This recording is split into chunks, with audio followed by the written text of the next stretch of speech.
Shalom,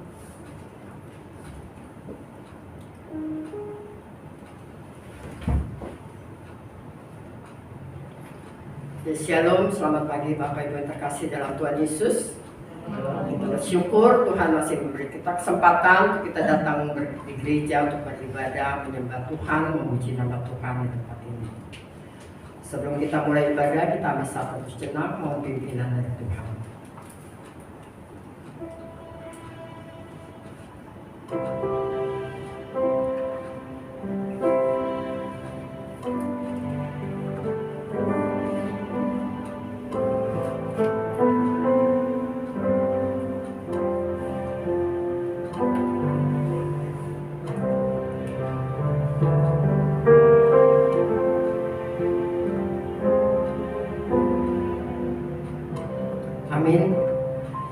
Ya, sebelum beribadah saya ingatkan kembali telepon-telepon yang masih ada suaranya silakan dimatikan, tidak diaktifkan ya, supaya tidak mengganggu jalannya ibadah, khususnya tidak mengganggu untuk mendengarkan firman Tuhan. Terima kasih.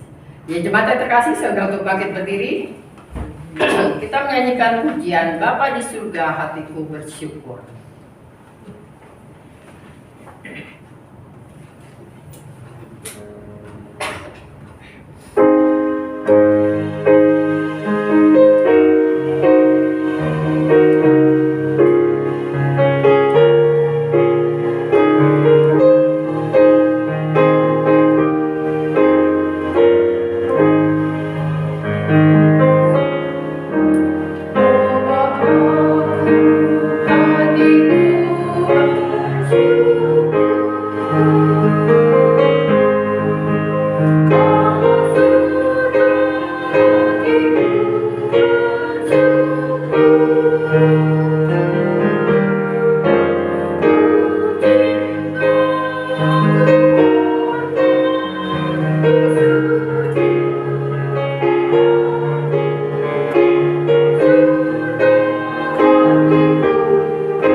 Pertolongan kita adalah dalam nama Tuhan.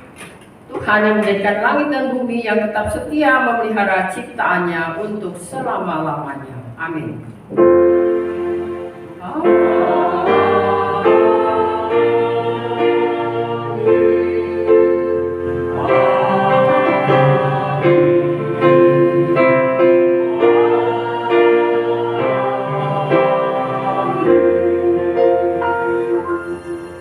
Kasih karunia dan damai sejahtera dari Allah Bapa kita dan dari Tuhan Yesus Kristus menyertai saudara sekalian. Tuhan besertamu. Dan besertamu. Silakan kembali. Nats yang mengawali ibadah kita pada pagi hari ini diambil dari Keluaran 20 ayat yang ke-6. Tetapi aku menunjukkan kasih setia pada beribu-ribu orang, yaitu mereka yang mengasihi aku dan yang berpegang pada perintah-perintahku. Kita akan memuji Tuhan sebelum kita memasuki doa pengakuan dosa. Kita memuji Tuhan dari KPPK nomor 193. Tuhan kini datang.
Sehingga kita beribadah berkenan di hadapan Tuhan Yesus. Mari kita bersatu dalam doa.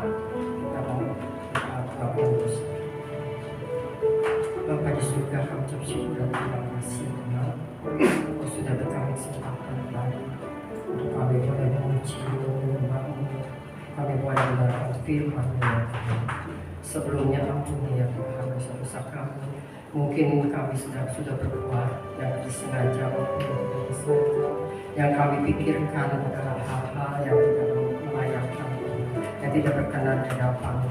Pada saat ini, pagi hari ini kami memohon belas kasihan-Mu, ampuni ya Tuhan, ampuni segala dosa-dosa kami ya Tuhan.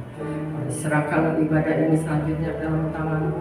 Berkati ya Bapa ibadah ini dari pertengahan sampai selesai. Kau berkati hamba-Mu untuk menyerukan firman-Mu ya Tuhan. Pakai kami semua umat-Mu untuk kami boleh mendengar, menyimak firman yang disampaikan oleh hamba-Mu. Terima kasih Yesus, semuanya kami serahkan di dalam tangan-Mu.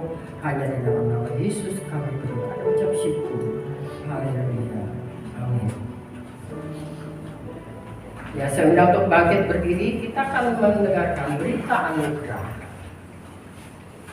Berita anugerah pada hari ini diambil dari Roma 8 ayat 38 dan 39. Sebab aku yakin bahwa baik maut maupun hidup, baik malaikat-malaikat maupun pemerintah-pemerintah, baik yang ada sekarang maupun yang akan datang, atau kuasa-kuasa, baik yang di atas maupun yang di bawah, ataupun sesuatu makhluk lain, tidak akan dapat memisahkan kita dari kasih Allah yang ada dalam Kristus Yesus Tuhan kita. Demikianlah berita anugerah dari Tuhan. Salam damai pada kita semuanya. Tuhan Yesus berkati.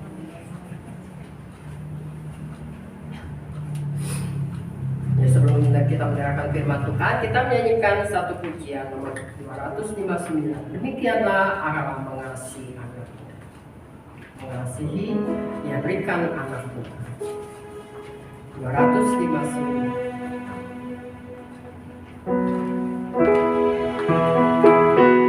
Kita nyanyikan pujian ini 2 kali ya.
Tapi sebelumnya kita akan mendengarkan pujian dari vokal grup Fimas. Ya, silakan.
Selamat pagi Bapak Ibu, saudara yang saya kasih dalam Tuhan. Shalom. Shalom.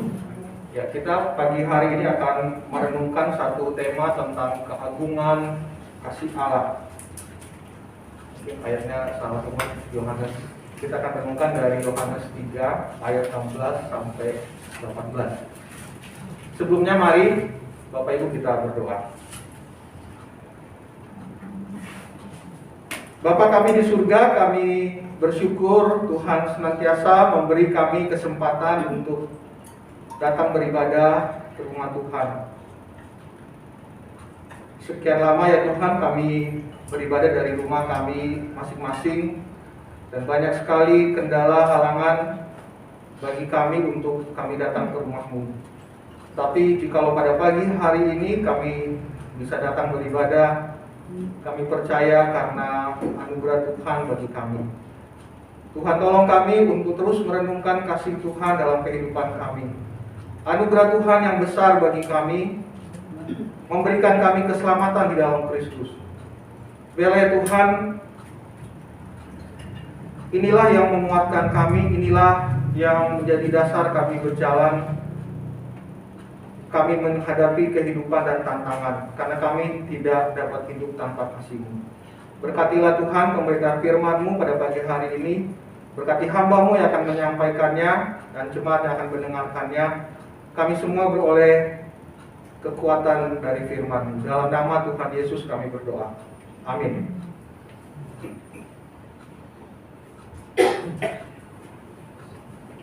Bapak Ibu, firman Tuhan pada pagi hari ini akan kita baca dari Yohanes pasal yang ketiga. Yohanes pasal yang ketiga ayat 16 sampai dengan ayat yang ke-18. Yohanes pasal 3 ayat 16 sampai dengan ayat yang ke-18. Saya akan bacakan untuk Bapak Ibu Saudara sekalian.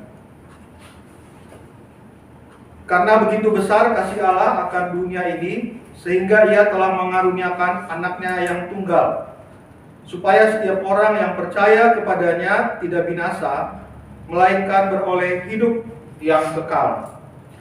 Sebab Allah mengutus anaknya ke dalam dunia bukan untuk menghakimi dunia, melainkan untuk menyelamatkannya oleh Dia. Barang siapa percaya kepadanya, ia tidak akan dihukum.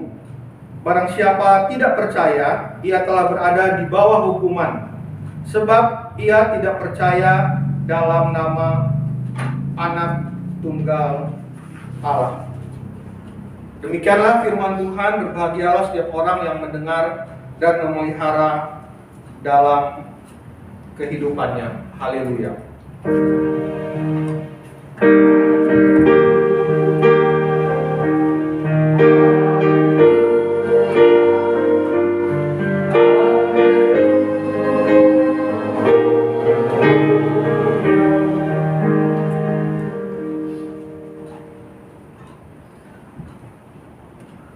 Keagungan kasih Allah, itulah tema yang akan kita bersama-sama renungkan pada pagi hari ini. Bapak Ibu Saudara, kata next slide, kata agung di dalam kamus besar bahasa Indonesia memiliki arti besar, mulia, dan luhur. Jadi kalau berbicara tentang keagungan kasih Allah, berbicara tentang kebesaran, kemuliaan, keluhuran akan kasih Allah. Bapak Ibu Saudara, sebetulnya kalau kita mau merenungkan betapa agungnya kasih Allah itu, saya kira bahkan bahasa kita manusia tidak sanggup untuk menjelaskan seperti apa sebetulnya keagungan kasih Allah itu. Di dalam batasan kita sebagai manusia, kita dapat mengerti sebagai sesuatu yang besar, sesuatu yang mulia. Bapak Ibu, bagaimana ya menjelaskan sesuatu itu mulia, Bapak Ibu? Mungkin kita bisa ambil contoh, mungkin ada sekarang disebut sebagai logam mulia, betul ya? Emas atau mutiara atau intan atau permata. Mengapa disebut mulia? Karena ada satu kualitas tertentu. Atau mungkin bagi kita yang lebih mudah lagi untuk memahami hal tersebut, kita bisa melihatnya dari harganya, ya kan? Biasa kita mau mengatakan ini sesuatu agung, mulia, ya sesuatu yang besar. Dalam keterbatasan kita biasa akan memahaminya, oh itu harganya mahal. Kalau murah biasa, kalau murah itu ya sudah berarti murahan kan? Kalau kita punya barang-barang yang kita beli dengan harga yang mahal di rumah, saya kira kita akan demikian memperlakukannya sedemikian rupa dengan baik, menjaganya dengan baik, atau bahkan kadang-kadang kita membanggakannya. Ya kan, di media sosial ada seorang pengacara, kalau itu selalu dia kalau ngomong kan tunjukin ya barang logam-logam mulia yang ada di cincinnya gitu. Ya ibu-ibu biasa suka pakai juga sesuatu, bahkan kita ingin orang lain lihat. Saya kira seperti itu ya, bagaimana kita mau menggambarkan akan kasih Allah itu walaupun penuh dengan keterbatasan. Next slide. Nah, sebetulnya kita punya lagu ya, punya lagu di dalam KPPK nomor 27, selain lagu-lagu yang tadi sudah dinyanyikan yang menggambarkan betapa mulia. Tadi yang dinyanyikan oleh vokal grup Aku Tak Dapat Hidup Tanpa Kasih Tuhan. Ya, kasih Allah yang besar itu. Tapi saya senang Bapak Ibu sekalian dengan kalimat-kalimat atau setiap syair yang ada di dalam lagu ini mengatakan demikian. Kasih Allah amat besar yang tak dapat kulukiskan. Penulis lagu rupanya memahami bahwa memang kasih Allah itu adalah sesuatu yang bahkan di dalam kemampuan seorang maestro pelukis yang hebat sekalipun tidak bisa digambarkan. Dikatakan lebih tinggi dari bintang, lebih dalam dari lautan. Bapak Ibu Saudara, berapa tinggi bintang yang ada di langit? Sampai hari ini manusia hanya bisa melihat bintang yang ada di langit, di luar angkasa itu hanya sebatas kemampuan alat yang bisa dibikin oleh manusia. Sehingga Bapak Ibu sekalian, kita sering mendengar berita, kita ada berita mengatakan, oh para ahli menemukan ada lagi bintang. Tapi sebetulnya bukan berarti itu tadinya tidak ada. Sudah ada, tetapi memang karena keterbatasan kita sebagai manusia, kita tidak bisa menjangkaunya dan melihatnya dengan mata telanjang.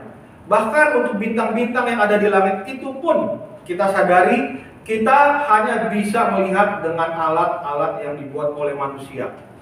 Dan penyair lagu ini mengatakan dengan tepat, lebih tinggi bahkan dari bintang.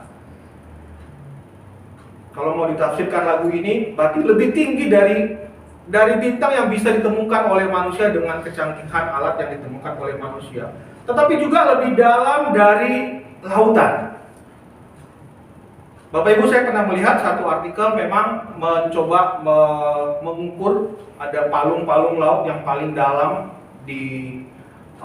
yang ada di dunia ini. Ya, dan itu semakin dalam rupanya mereka menemukan binatangnya semakin aneh-aneh, semakin tidak biasa kita lihat ikan-ikan yang kita beli di pasar.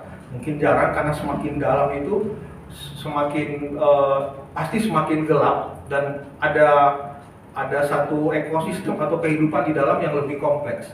Bahkan mungkin kalau lebih dalam lagi mungkin sudah tidak ada kehidupan. Maksudnya mau mengatakan apa? Bahkan kasih Allah itu tidak terjangkau, tingginya lebih tinggi dari bintang dan lebih dalam dari lautan. Dan kemudian ayat ini mengatakan meski Adam. Lagu ini mengkaitkan tentang bagaimana dalamnya, bagaimana rusaknya manusia telah berdosa di hadapan Tuhan. Bapak Ibu Saudara, dosa yang dilakukan oleh Adam dan Hawa itu sesuatu yang serius bagi Tuhan. Hari ini kadang-kadang kita melihat di tengah-tengah dunia ini, sebetulnya kita banyak melihat perbuatan-perbuatan dosa. Itu saja Bapak Ibu Saudara, ketika kita melihat perbuatan-perbuatan dosa, kita pasti merasa jijik melihatnya. Tetapi dosa sebetulnya bukan soal perbuatan-perbuatan dosa, tapi bagaimana soal status kita di hadapan Allah. Tapi walaupun demikian, walaupun Adam telah berdosa, dia mengutus anaknya agar kita damai dengannya dan dosa kita diampuni. Dan di ayat yang ketiga, saya kira ini satu gambaran yang lebih pas. Dan saya suka lagu ini di ayat yang ketiga ini. Dengan langit sebagai kertas. Bapak Ibu, kalau kita membayangkan kalau langit itu adalah kertas, dan seluruh batang pohon yang ada di hutan itu adalah pena, dan air laut yang kita lihat itu sebagai tintanya, sebagai dawat di sini dikatakan. Dan setiap orang di dunia ini Bapak Ibu, sekarang mungkin manusia sudah 6 apa 7 miliar orang di dunia ini. Kalau semua orang pakai batang pohon yang ada di hutan, pakai tinta yang ada di laut, dan setiap orang menulis, tidak mungkin dapat menuliskan kasih Allah yang begitu besar. Bapak Ibu Saudara, kita diajarkan sejak sekolah minggu bahwa Allah adalah kasih. Tetapi saya kira ini mungkin menjadi satu hal yang abstrak. Bisa next slide. Allah adalah kasih. Ya kan? Dari sekolah minggu kita katakan, kita diajari Allah itu kasih. Apa sih kasih? Yang mengasihi, menerima kita apa adanya. Tetap Allah itu tidak membenci. Allah itu mengasihi, Allah itu sayang dengan kita. Itulah yang kita temukan. Tapi Bapak Ibu Saudara, kalau kita renungkan sebetulnya kata-kata ini mungkin abstrak bahkan bagi seorang yang sudah dewasa. Bagaimana melihat Allah itu kasih? Ya, kita sebagai orang percaya, kita bisa karena kita diajarkan oleh firman Tuhan, oh Allah adalah kasih.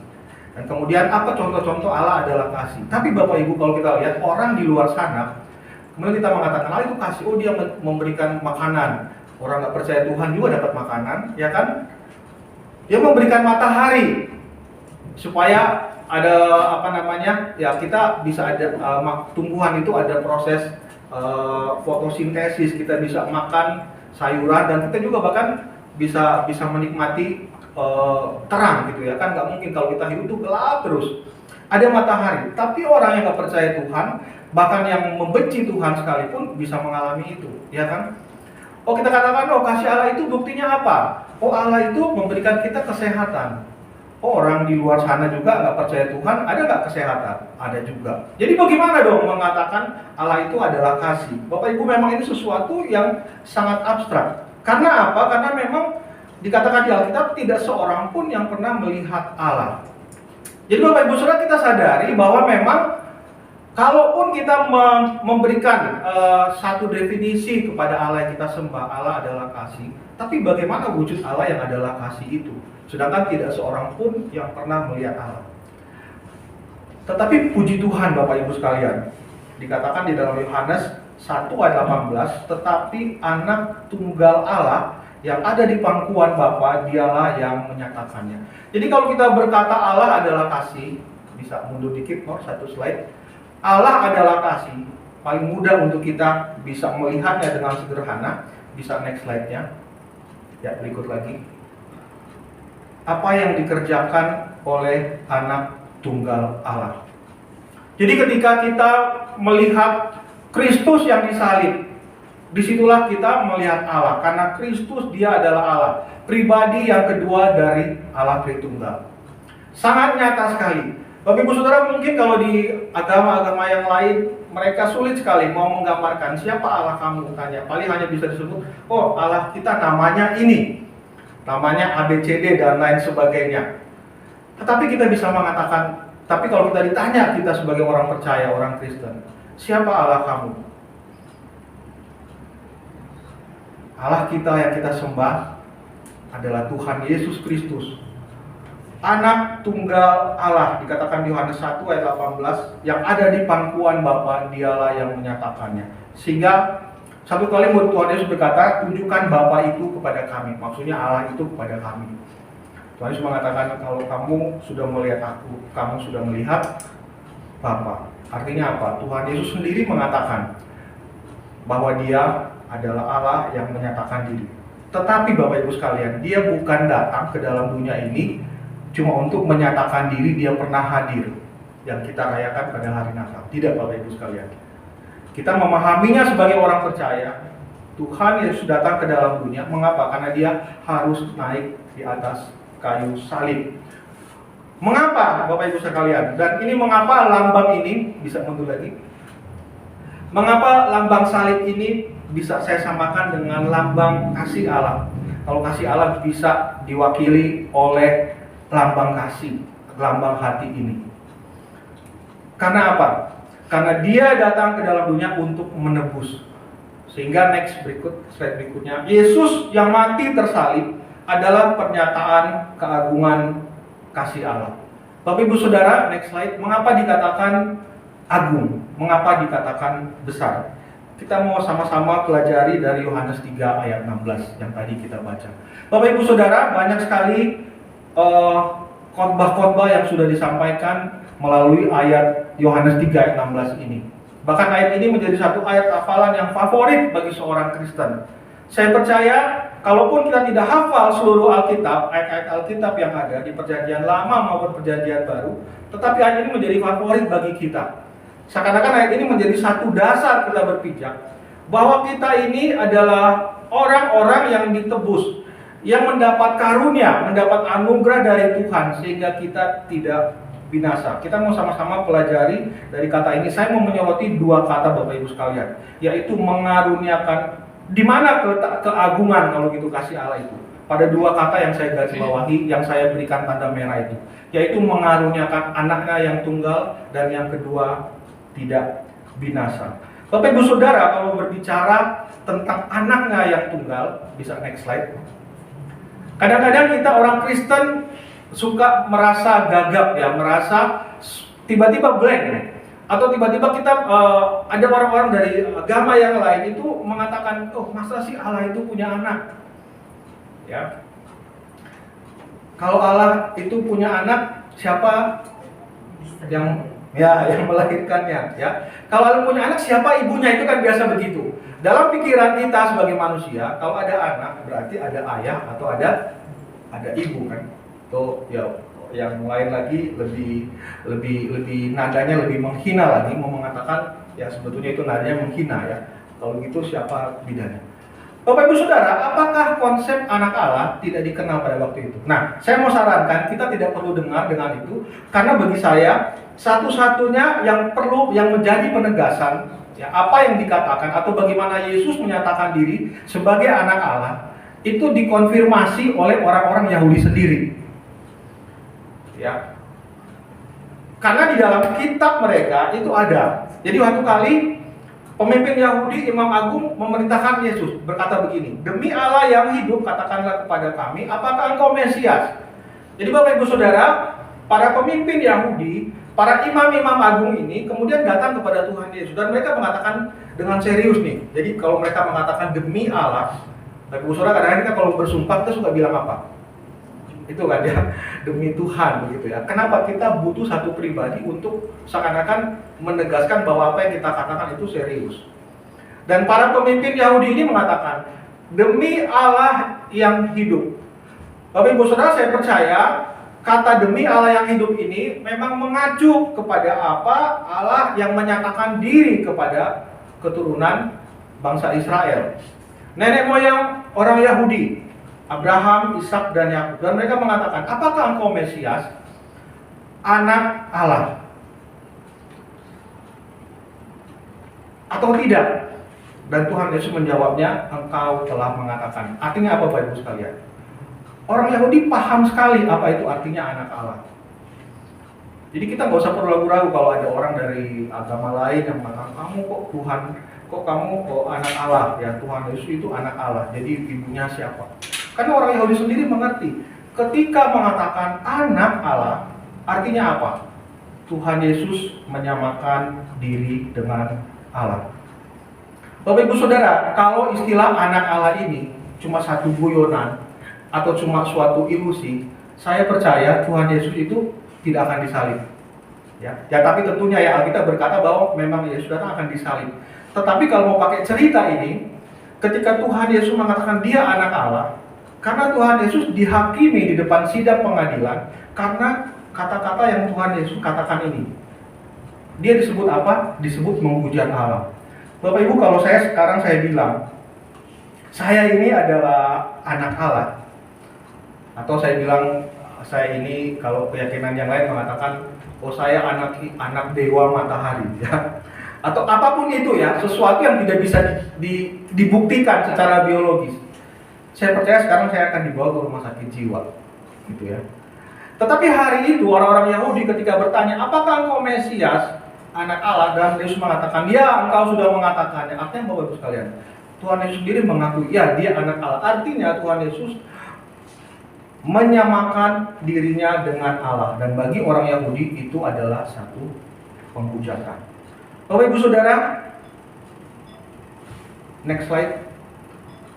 Mengaruniakan anaknya yang tunggal. Maksudnya mengaruniakan Tuhan Yesus sendiri, pribadi yang kedua dari Allah Tritunggal. Inilah bukti keagungan kasih Allah. Mengapa demikian Bapak Ibu sekalian?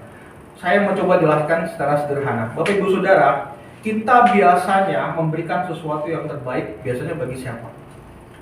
Bagi orang yang layak, atau sesuatu itu layak, atau pantas. Kita mudah sekali melakukannya. Saya berikan contoh Bapak Ibu, kalau Bapak Ibu yang punya anak, satu kali sakit keras, ya, satu kali sakit keras, biaya yang dikeluarkan begitu banyak, atau harus pergi ke satu tempat di mana kita tahu, oh di rumah sakit itu bagus. Bapak Ibu Saudara, untuk orang yang kita kasih dan kita rasa layak, anak kita sendiri, apakah kita akan mengabaikannya? Apa kita akan mengatakan tunggu deh, ya nanti aduh mau ke rumah sakit ini uang belum ada. Bapak Ibu, biasa orang akan melakukan banyak hal, bahkan mungkin menjual rumahnya atau melakukan apa saja supaya bisa menolong. Dan itu saya katakan mudah. Mengapa? Karena kita rasa orang yang kita tolong itu adalah orang yang pantas. Betul ya Bapak Ibu ya? Itu biasa begitu. Ikatan keluarga itu kan kuat sekali. Dan pasti ya, baik itu ke orang tua ataupun ke anak, sangat mudah melakukannya. Tetapi tidak mudah untuk melakukan bagi orang yang kita pikir tidak pantas. Bapak Ibu Saudara, next slide. Kemarin kita dihebohkan dengan berita ini ya. Mungkin agak terlalu kelihatan saya baca ya. Saya ambil dari koran Tempo, Pengadilan Bandung. Sebetulnya ini Heri ini dia adalah seorang guru ya di satu pesantren, dan dia dikatakan dalam dakwaan itu didakwa memperkosa 12 santriwati, namanya Heri Wirawan. Bapak Ibu Saudara, ini sangat ramai sekali. Saya nggak tahu Bapak Ibu mengikuti. Pada sidang sebelumnya di pengadilan negeri, pada sidang awal, Heri ini cuma diputus oleh pengadilan hukuman seumur hidup. Ya, cuma hukuman seumur hidup. Dan itu banyak orang yang protes ya. Salah satu saya, waktu saya dengar itu, karena ada salah satu bunyi hukumannya berbunyi begini. Kemudian untuk rehabilitasi atau anak-anak ini kan ada yang sudah punya anak bahkan. Jadi siapa yang mau menanggung? Anehnya hakim di pengadilan itu mengatakan yang harus menanggung negara. Jadi para korban 12 anak ini yang sudah punya anak itu nanti akan kalau tidak salah dia akan diurus oleh negara. Harusnya yang menanggung ini kan pelaku ya, si Heri. Tapi kan di Indonesia pengadilan itu ada banyak tingkat ya, negeri, kemudian tinggi, kemudian nanti tingkat banding, mungkin terakhir di MA. Nah kemarin pada pengadilan tingkat tinggi, hakim memutuskan untuk memberikan hukuman mati kepada Heri Wirawan. Bapak Ibu Saudara, saya mau tanya, apakah Heri ini layak diberikan hukuman mati atau dia dihukum lebih ringan dari hukuman mati dengan perbuatan yang dia buat? Atau bahkan Bapak Ibu sekalian, kita mendengar, saya nggak tahu karena ini kan pengadilannya masih akan terus ya. Paling terakhir kan di tingkat Mahkamah Agung. Kita nggak tahu bagaimana keputusan finalnya terhadap nasib dari Heri Wirawan.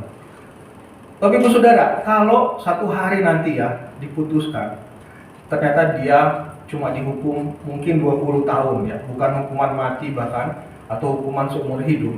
Kira-kira apa yang Bapak Ibu rasakan? Mari kita berpikir tentang keadilan gitu ya. Atau mungkin kita berpikir ini kan orang lain, betul ya. Ini kan jauh dari sana.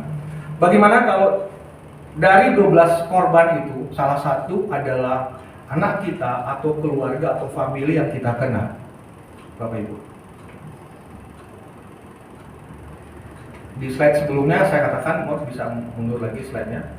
Memberikan sesuatu yang terbaik, yang layak, yang pantas, itu mudah sekali untuk kita melakukannya. Tapi sulit bagi kita jika kita rasa orang itu tidak pantas. Siapa orang itu? Ya salah satu contoh saya katakan si Heri ini. Saya kira tidak ada seorang pun ya yang terganggu rasa keadilannya, bahkan keluarga para korban akan dengan mudah melepaskan satu pengampunan. Hakim di pengadilan itu akan membebaskan dengan begitu saja. Tapi Bapak Ibu, sebetulnya kalau mau melihat diri kita, apa yang dilakukan oleh Heri, Wirawan ini, sebetulnya dengan dosa yang kita lakukan di hadapan Tuhan, di dalam terang firman Tuhan sebetulnya tidak ada bedanya. Ya. Karena bagi Tuhan tidak ada di hadapan Tuhan, kalau Allah Tuhan kita adalah Allah yang suci, tidak ada namanya dosa yang besar, dosa yang kecil. Memang konsekuensi atau resiko atau akibat dari dosa yang dilakukan itu memang ada yang pengaruhnya besar, pengaruhnya yang sangat menyakitkan, atau sesuatu yang tidak memberikan dampak yang besar. Bapak Ibu Saudara, kalau misalnya ya, saya misalnya iri hati, saya benci sama seseorang, kan tidak ada korban, betul ya? Tidak ada korban kan? Dibanding kalau orang itu mencuri, mengambil barang orang itu membunuh, orang itu merampok, kan dampaknya luar biasa. Ada korban. Bagaimana kalau korbannya misalnya seorang ayah yang bekerja, seorang ibu yang bekerja, kan anak-anaknya jadi ikut-ikutan merasakan kesulitan atau akibat dari perbuatan pelaku kejahatan itu. Tapi Bapak Ibu sekalian, sebetulnya di hadapan Tuhan, dosa yang ada dalam hati kita, iri, benci dan lain-lain, keserakahan, penyembahan berhala, itu semua sama di hadapan Tuhan. Jadi Bapak Ibu Saudara, sekarang kalau kita mau melihat bagaimana besarnya, bagaimana agungnya kasih Allah, memang harusnya kita mendapatkan hukuman yang pantas sama seperti yang diterima oleh Heri. Memang bedanya, kita tidak akan dihukum kalau kita iri hati kan? Ya kan Bapak Ibu? Kita tidak akan dihukum kalau kita membenci, kecuali kebencian itu kita ungkapkan di dalam media sosial. Kita menghina seseorang, kita memaki seseorang, mencemarkan nama baik seseorang, Bapak Ibu, itu ada hukumnya. Tapi sejauh itu kita tidak ungkapkan, kita tidak bisa dihukum. Tetapi bagi Tuhan, itu adalah sesuatu dosa yang serius. Oleh sebab itu Bapak Ibu sekalian, karena begitu besar kasih Allah akan dunia ini sehingga ia mengaruniakan anaknya yang tunggal, itulah bukti keagungan kasih Allah. Bapak Ibu Saudara, saya kira kalaupun kita mau memberikan sesuatu kepada seseorang, rasanya sangat mustahil kita memberikan yang terbaik. Ya, bahkan bagi orang yang tidak berbuat apa-apa kepada kita. Tetapi kalau melihat bagaimana kasih Allah kepada kita manusia berdosa, dan Allah itu mengaruniakan anaknya yang tidak berdosa. Yesus Kristus yang tidak berdosa. Yesus Kristus yang adalah Allah, rela mati di kayu salib. Untuk apa? Supaya saya dan Bapak Ibu sekalian mendapatkan keselamatan. Kata yang kedua, bisa next slide. Kata tidak binasa sebelumnya. Ya, Bapak Ibu Saudara, kata yang saya mau bahas di dalam renungan pada pagi harinya itu yang terdapat di dalam Yohanes 3 ayat 16. Kalau tadi bagaimana kita melihat keagungan kasih Allah itu dari bagaimana Allah mengaruniakan anaknya yang tunggal. Yang kedua adalah tidak binasa. Bapak Ibu Saudara, ketika ada kalimat tidak binasa, sebetulnya ada satu yang serius kan. Tadi saya katakan kita suka pakai ayat ini, kita begitu gampang saja untuk menyebutkannya. Kenapa? Karena di dalamnya ada anugerah Tuhan, betul kan? Bagi keselamatan kita, bagi kita yang percaya kepada Kristus. Tapi saya kira kata ini harusnya mengganggu kita, dan ini juga mengganggu saya ketika baca. Ada kata tidak binasa. Artinya Bapak Ibu sekalian, ada kondisi berarti seseorang itu binasa Bapak Ibu. Ada kondisi yang serius. Kondisi serius itu kira-kira bisa digambarkan dari salah satu, next slide, apa yang dikatakan oleh Tuhan Yesus ketika dia ada di kayu salib. Bapak Ibu Saudara, ketika ada di salib Tuhan Yesus berteriak, Eli Eli lama sabachthani, artinya Allahku Allahku mengapa engkau meninggalkan aku. Bapak Ibu Saudara, seorang penafsir mengatakan kalau Tuhan Yesus tidak naik di atas kayu salib, kalimat ini akan kita teriakkan. Sekali lagi Bapak Ibu, kalau Tuhan Yesus tidak naik di atas kayu salib, menggantikan kita yang berdosa, kalimat ini kemungkinan kita akan katakan, Allahku, Allahku, mengapa engkau meninggalkan aku. Bapak Ibu Saudara, kita memang diceritakan keadaan neraka itu ada api yang menyala-nyala. Tapi sebetulnya apa sih artinya neraka atau kebinasaan itu? Kebinasaan itu artinya apa? Seseorang itu terpisah dari Allah selama-lamanya. Sekali lagi, kebinasaan itu artinya kita orang berdosa terpisah dari Allah selama-lamanya. Bapak Ibu Saudara, saya kira kalau kita ke rumah duka, tidak ada orang yang akan tertawa-tertawa. Setiap orang akan melihat kesedihan. Kematian adalah salah satu gambaran, kematian fisik kita adalah salah satu gambaran dari akibat manusia jatuh ke dalam dosa. Dan itu sangat menyedihkan. Tetapi Bapak Ibu sekalian, Alkitab kan katakan kalau kita mati sebagai orang percaya, oke, kita akan mati, tidak apa kita bersedih, tapi kita akan bertemu dengan Kristus. Tapi bagaimana orang yang mati tidak di dalam Tuhan? Dua kesedihan Bapak Ibu sekalian. Kematian itu sendiri secara fisik dan kemudian kematian kekal selama-lamanya. Bapak Ibu Saudara, ketika Tuhan Yesus berkata, Allahku, Allahku, mengapa engkau meninggalkan aku?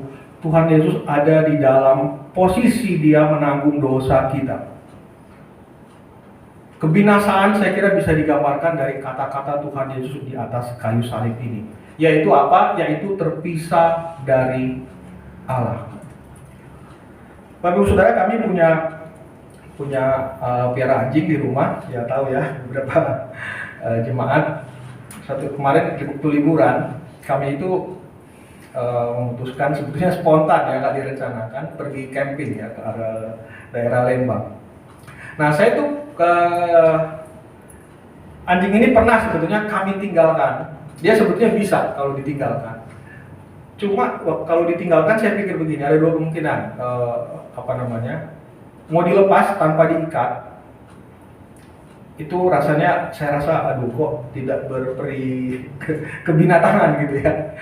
Karena katanya anjing kalau bisa diikat itu 7 jam atau 8 jam dalam sehari. Kalau bisa dia dilepaskan ya.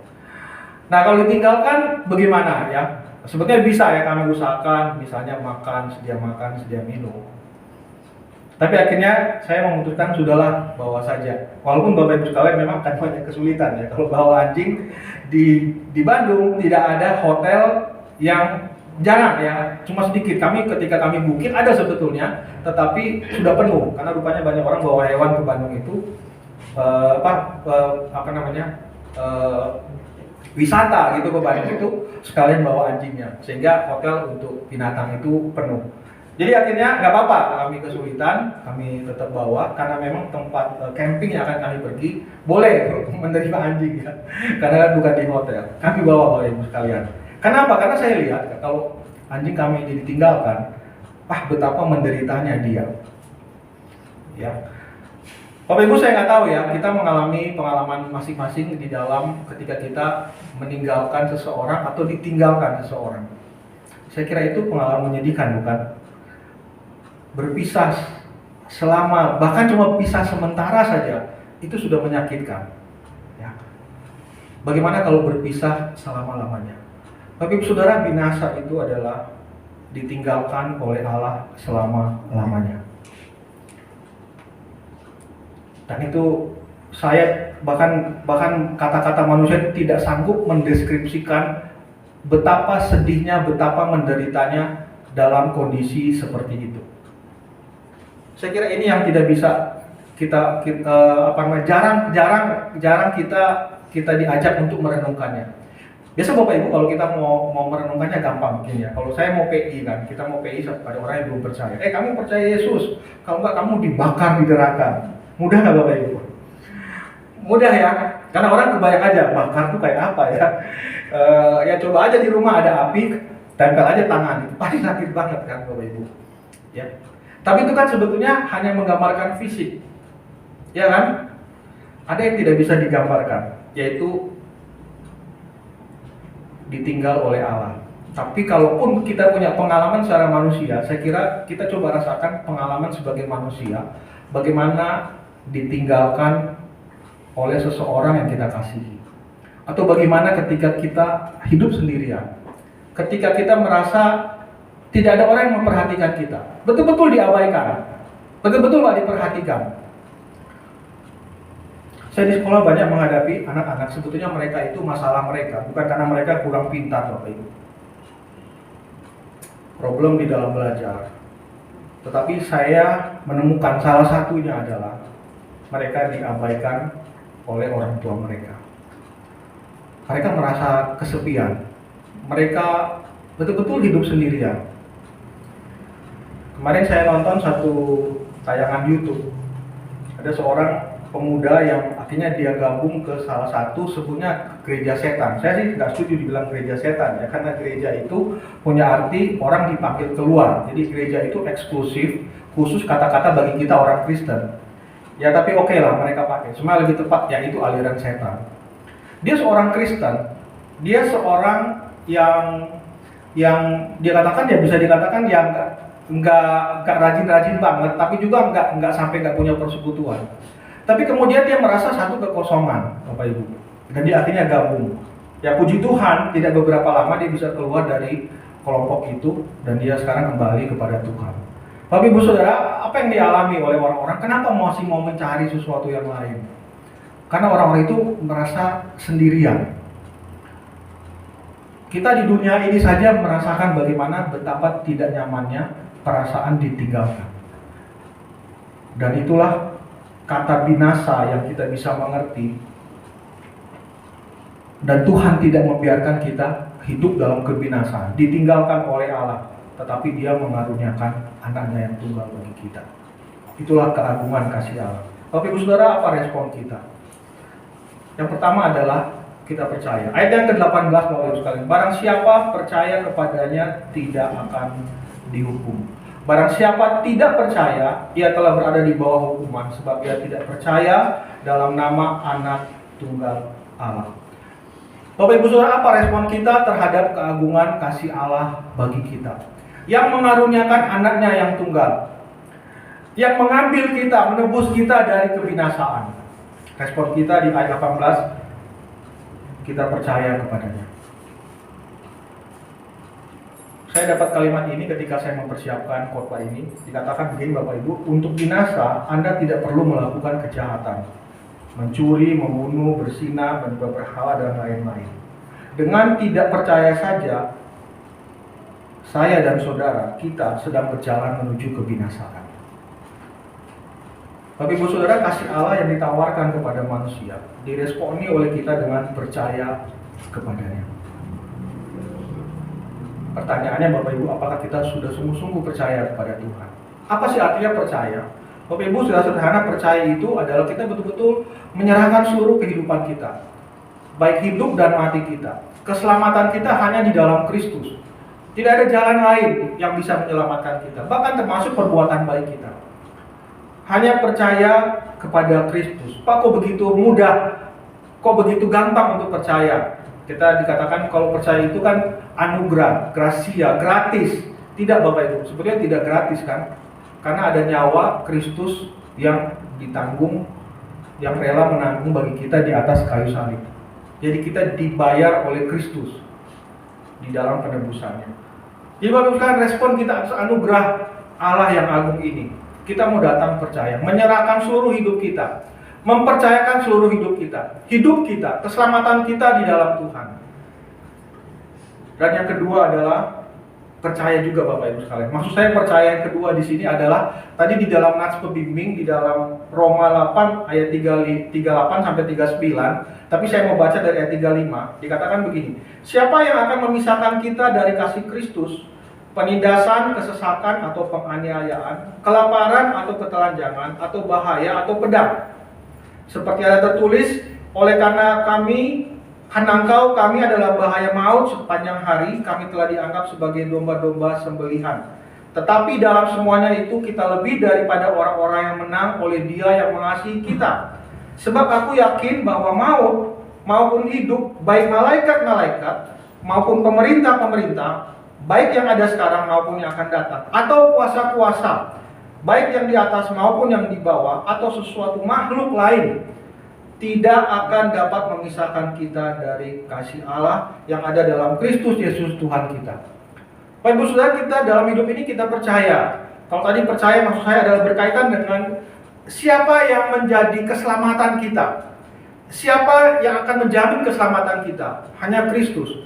Tetapi di sini percaya dalam arti ketika kita menjalani kehidupan ini, apapun itu, segala kesulitan, tidak ada seseorang yang dikatakan ini, tidak ada siapapun, kan dikatakan siapakah, atau sesuatu, ya, baik maut, baik bahaya, baik pedang, bahkan dikatakan baik sesuatu makhluk yang lain atau kuasa-kuasa yang lain.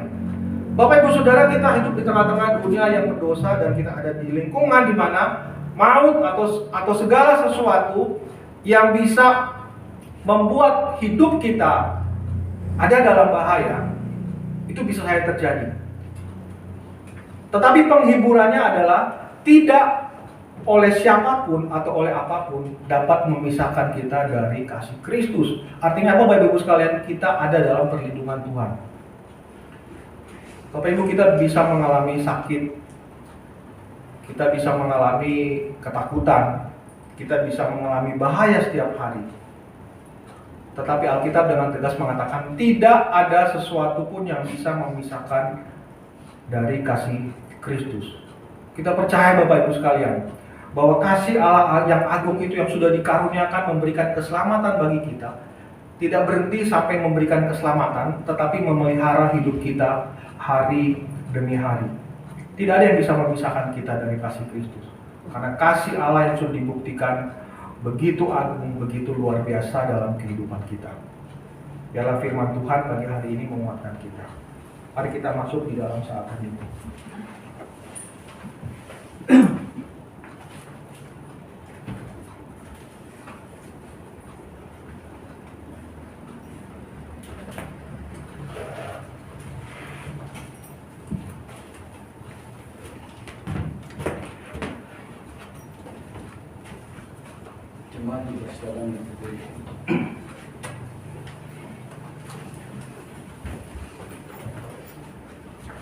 Marilah kita bersama dengan umat Allah di masa lalu, masa kini, dan masa depan mengingat pengatur iman baptis kita menurut pengatur iman Rasul.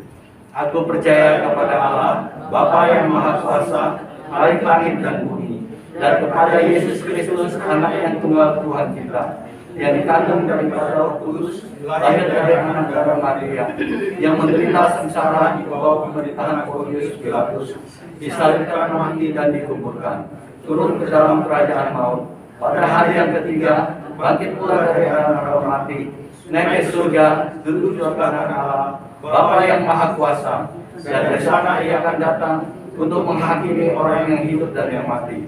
Aku percaya kepada Roh Kudus, gereja yang kudus dan am, persekutuan orang kudus, pengampunan dosa, kebangkitan orang mati, dan hidup yang kekal. Amin. Silakan duduk.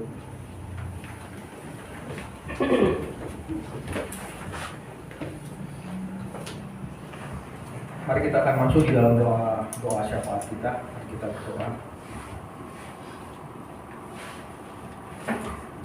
Bapa kami di surga, terima kasih ya Tuhan, firman-Mu kembali mengingatkan kami betapa agung dan besar, mulia apa yang Kau kerjakan bagi kami sebagai manusia berdosa.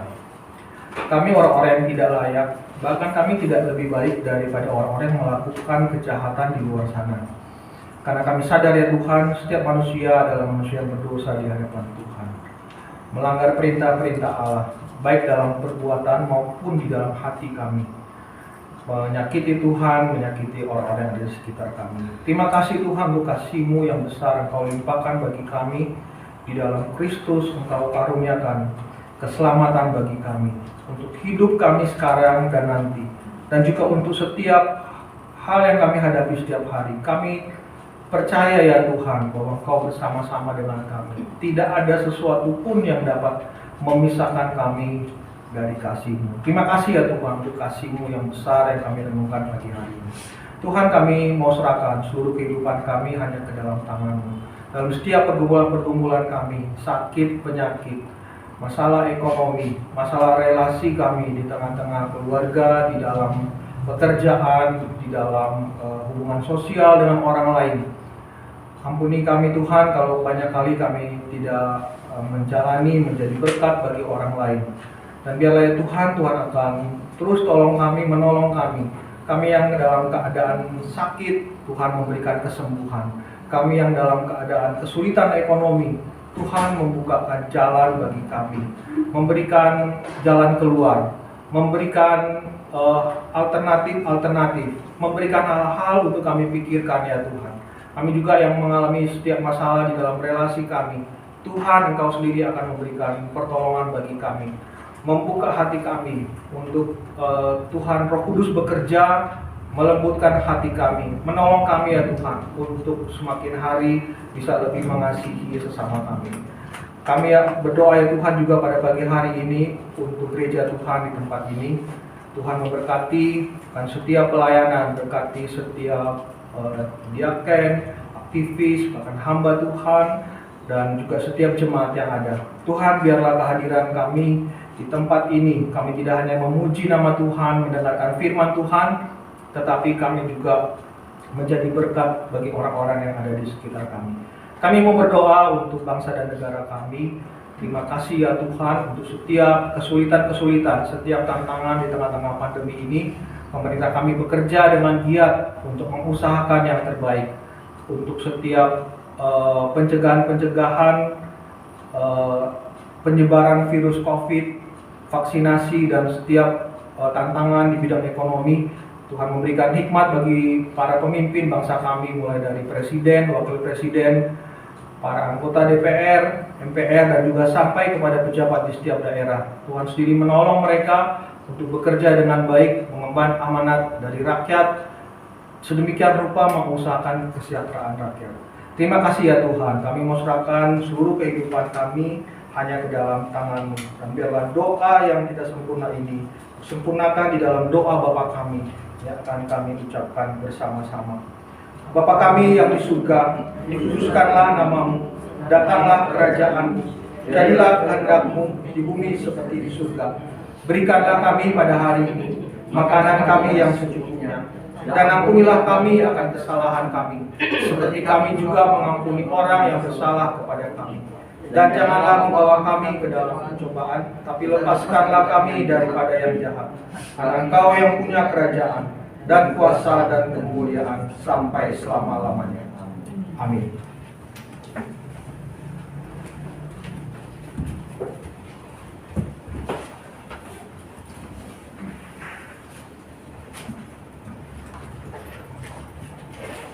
Ya, puji Tuhan, kita sudah diberkati oleh kebenaran firman Tuhan yang disampaikan oleh hamba-Nya pada pagi hari ini oleh penginjil Luki. Thank you, Chantal. Tuhan Yesus berkati ya. Ya, tiba saatnya kita akan memberikan persembahan yang terbaik bagi Tuhan Yesus yang sudah kita persiapkan.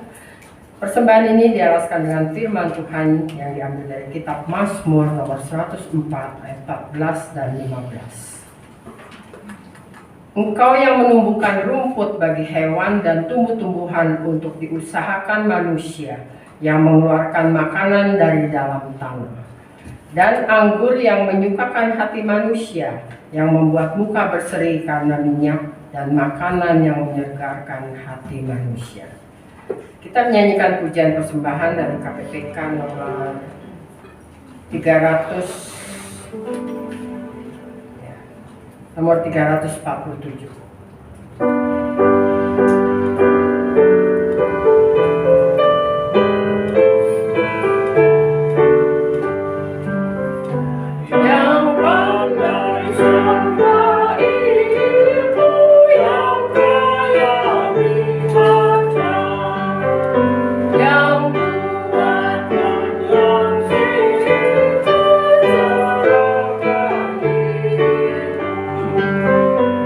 Oh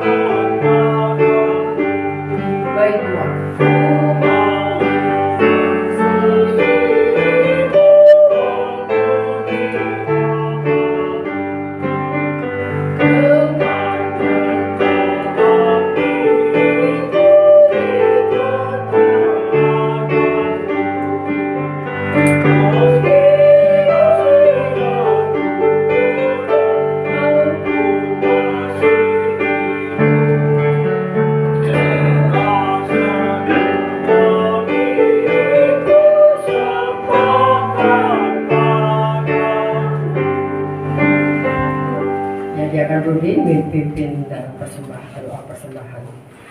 Bapa kami yang baik, terima kasih atas kasih anugerah-Mu.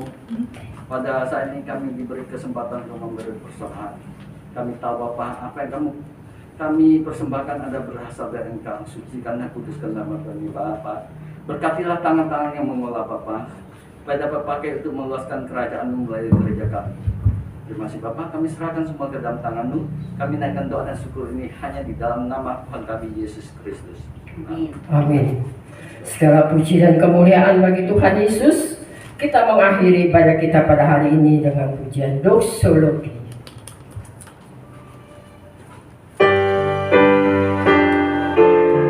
Dan nanti kita akan menerima doa berkat dari hamba-Nya puji.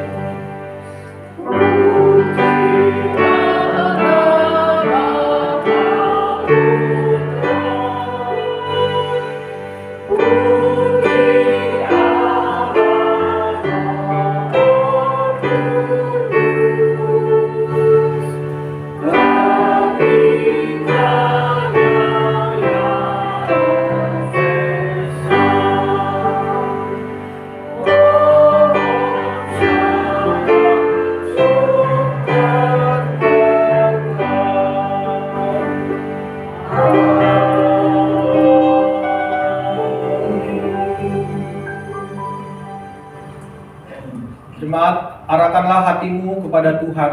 Kami menyerahkan hati kami kepada Tuhan. Jadilah saksi Kristus. Terpujilah Tuhan. Terimalah berkat Tuhan, anugerah Tuhan Yesus Kristus dan kasih Allah dan persekutuan Roh Kudus beserta saudara sekalian.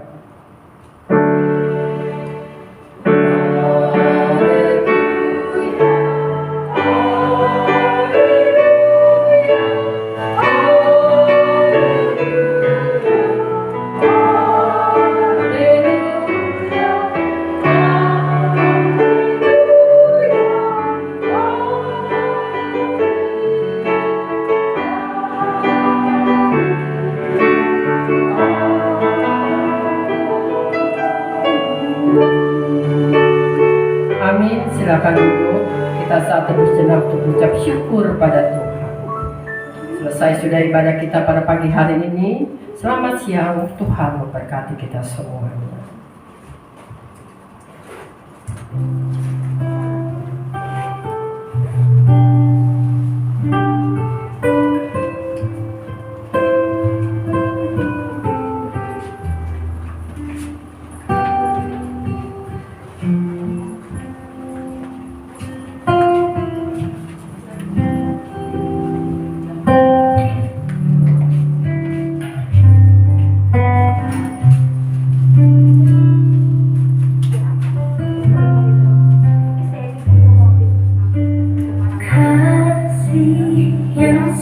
Oh ya, sebentar ada sedikit pengumuman ya.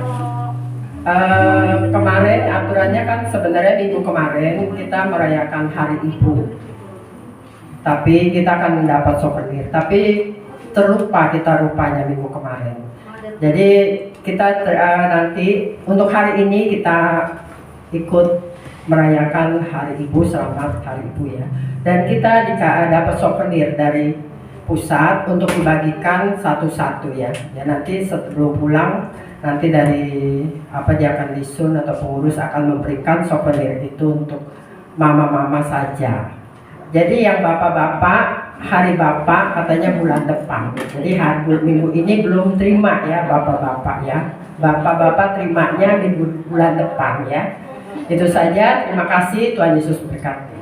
Kasih yang sempurna telah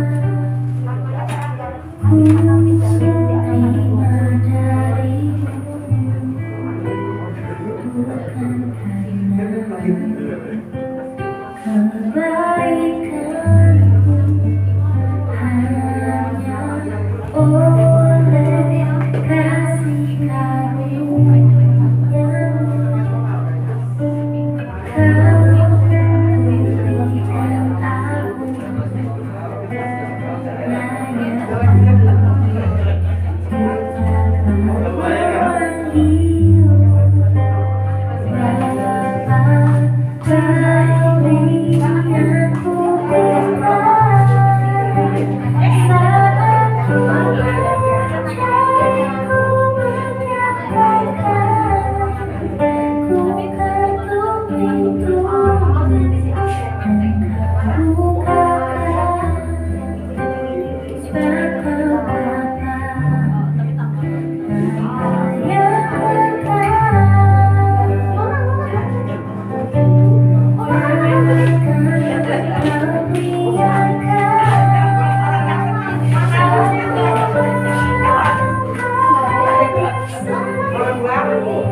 Ku